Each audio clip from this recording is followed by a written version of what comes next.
Oi pessoal, estamos retornando mais uma vez às aulas remotas. Lembramos que nessa aula de ciências hoje nós vamos dar continuidade às conservações da biodiversidade.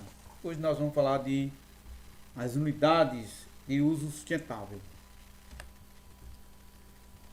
Vamos iniciar hoje com uma reflexão. O tempo é algo que não volta atrás. Por isso, plante seu jardim e decore sua alma, ao invés de esperar que alguém lhe traga flores. O tempo é dono de tudo, né? O tempo você passa por ele, mas é preciso muitas reflexões para que nós possamos falar sobre o tempo. Então nós vamos tratar um assunto muito importante aqui no Brasil, que é justamente as unidades de uso sustentável, que é muito importante, é fundamental para a conservação da biodiversidade e as atividades humanas. Lembramos que é preciso que nós passemos por alguns gerenciamentos, né?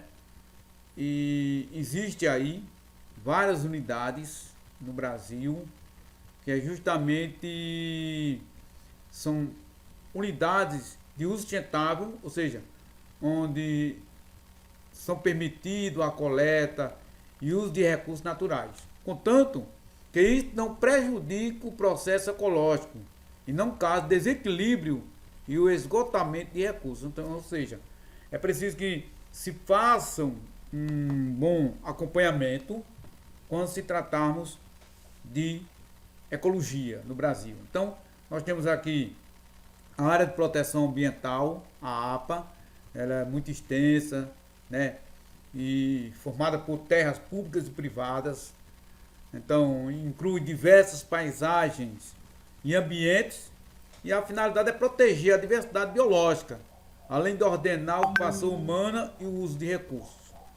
A área de relevante interesse ecológico também, geralmente ela é menor, ou seja, formada também por áreas privadas e públicas, e a proteção também ambientais singulares e ecossistemas locais. Então, no caso, você observa que o processo dela é bem menor.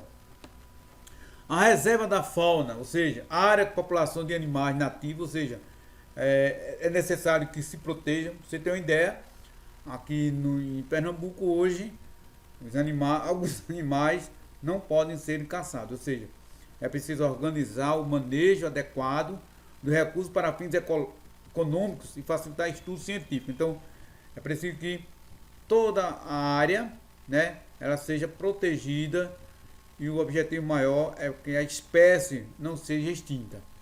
Já a reserva particular do patrimônio natural, ela é propriedade privada, então o interesse do proprietário para diferentes fins de conservação. No caso, geralmente, com orientação do órgão do SINUC para a gestão. Ou seja, é preciso que nesta área, toda essa área aí, o proprietário ele tem justamente um processo diferenciado para a conservação.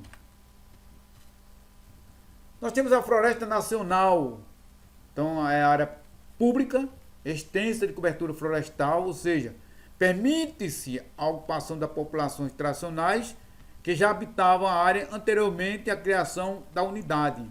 Então também são áreas extensivas que protegem o ambiente. Então a reserva de desenvolvimento sustentável, né, a área onde vivem populações tradicionais que adotam práticas sustentáveis de exploração de recursos naturais, ou seja, há uma condição ecológica no local ao longo das gerações. As reservas extrativistas, né, a área utilizada por populações tradicionais, né, que depende da atividade de extrativismo, a agricultura de subsistência e a criação de pequenos animais.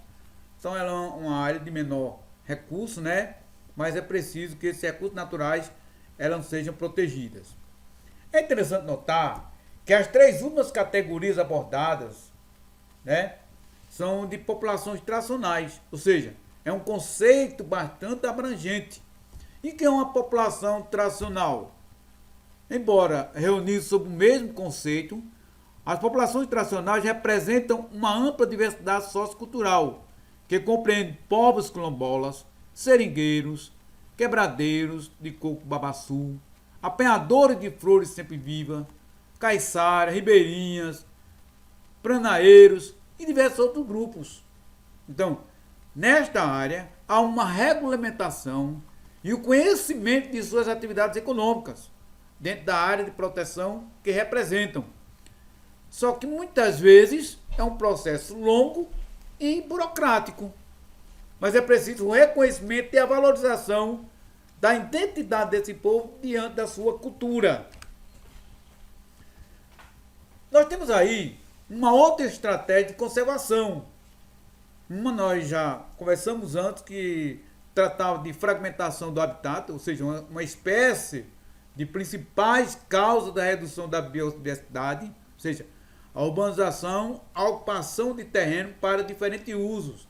E o desmatamento causa alterações em áreas naturais. Então, neste caso aí, é preciso rever a conservação da biodiversidade. Os corretores ecológicos, né, promovem, além da fragmentação de passagem, promovem também a conservação da biodiversidade e a criação em que esses corredores ecológicos busquem estratégias para minimizar os efeitos da fragmentação, tanto da paisagem quanto da biodiversidade. E é necessário também entender que eles conectam diferentes unidades de conservação. Em outras palavras, a existência dos corredores ecológicos é fundamental para que a fauna e a flora, além de outros organismos, tenham condições favoráveis para a dispersão, movimentação e recolonização da área degradada.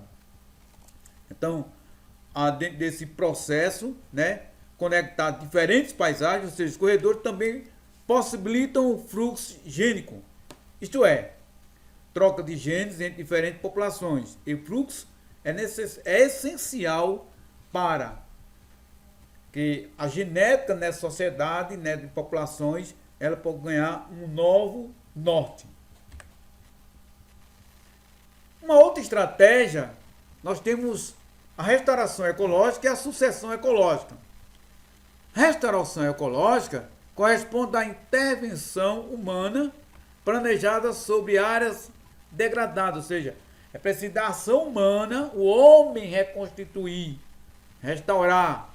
Já a sucessão ecológica, retomar as condições similares às originais, ou seja, árvores que foram retiradas de determinado ambiente, elas possam serem replantadas, né, com outro tipo de árvore, para poder evitar esses fragmentos na paisagem.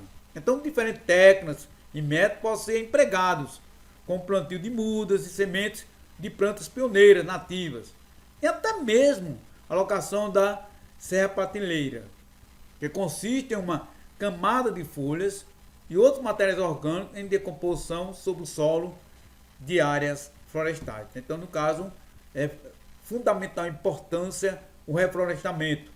Então, nós estamos vendo aí ao lado a imagem da área de restauração florestal da Mata Atlântica.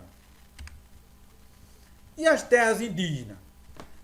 Então, nós temos a FUNAI, que é a Fundação Nacional do Índio, onde essa fundação é reconhecida, né, através do seu gerenciamento, para dar direito, posses legais, conservar, conversar, levar condições de vida para o povo indígena. Então, no Brasil, existem mais de 300 etnias diferentes, né, que ocupam diversas regiões do país. Contamos hoje com aproximadamente 50 reservas indígenas e mais de 400 terras indígenas regularizadas. Ou seja, o Brasil tem se empenhado para proteger e dar dignidade ao índio. Então, nós vemos aí a diversidade cultural, né, as áreas preservadas, a regulamentação de áreas, e ainda há, né, muitas áreas irregulares neste caso, não por parte dos índios, mas dos poceiros ou processos conflitantes que existem no Brasil que invadem as terras indígenas. Então, existe muito ainda pessoas que invadem e tiram o índio do seu habitat. Então, esperamos que nós possamos ter contribuído e a seguir nós teremos as atividades. Valeu, gente! Não esquece, vai lá no canal, inscreve no canal e dá um like. Conto com vocês.